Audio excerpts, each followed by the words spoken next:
Germany, 1919, a nation humiliated, defeated, and broken after World War I. The Treaty of Versailles had stripped away its pride, land, and hope. The people were desperate, angry, and looking for someone to blame. In that silence, one man's resentment began to grow, fueled by delusion, fed by hate. Germany was betrayed, stabbed in the back by traitors, the Jews, the communists, and the weak. Hitler found his scapegoat. He blamed the Jewish people, ordinary citizens who had lived in Germany for centuries, for every wound the nation had suffered. It was a convenient lie and a dangerous one. Hitler built his movement on a lie, the belief in a so-called racial hierarchy. He claimed that humanity was divided into superior and inferior races.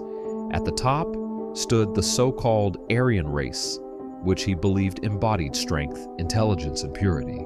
To Hitler, this was the race destined to rule the world.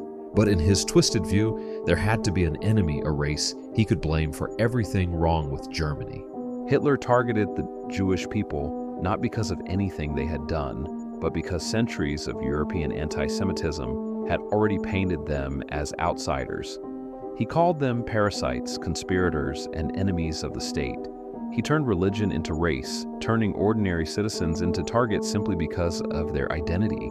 For him, Jews weren't just followers of a faith, they were, in his false ideology, an inferior race threatening the purity of the Aryan nation. This ideology twisted science into racism. It turned classrooms into factories of hate. Through propaganda, the lie spread like wildfire. Newspapers, films, and radio programs carried Hitler's message that Jews were parasites, thieves, and destroyers of nations. Slowly, the unthinkable became normal. Lies became truth. Hate became patriotism. By the time Hitler became chancellor in 1933, his racist ideology had become law. Jews were stripped of their rights, banned from schools, jobs, and public life. They were no longer citizens, they were targets, but safety was disappearing fast. The Night of Broken Glass, 1938.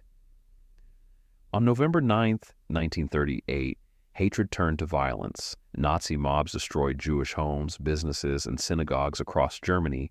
The night would be remembered as Kristallnacht, the Night of Broken Glass. Hundreds were killed, thousands arrested, and the world watched in silence. By the early 1940s, Hitler's ideology reached its horrifying peak, the final solution. A plan to exterminate the Jewish people completely. 6 million Jews, men, women, and children were murdered. Not for what they did, but for who they were. By 1945, the Nazi Empire lay in ruins. The truth was exposed. The world finally saw what happens when hatred becomes policy, when racism becomes law. Hitler's racist ideology was built on lies about race, identity, and power.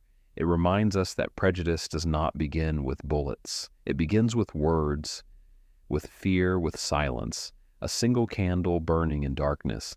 The story of Hitler's racist ideology is not just about the past. It's a warning, a mirror, showing what happens when hate is allowed to grow unchecked. May we never forget. May we never stay silent.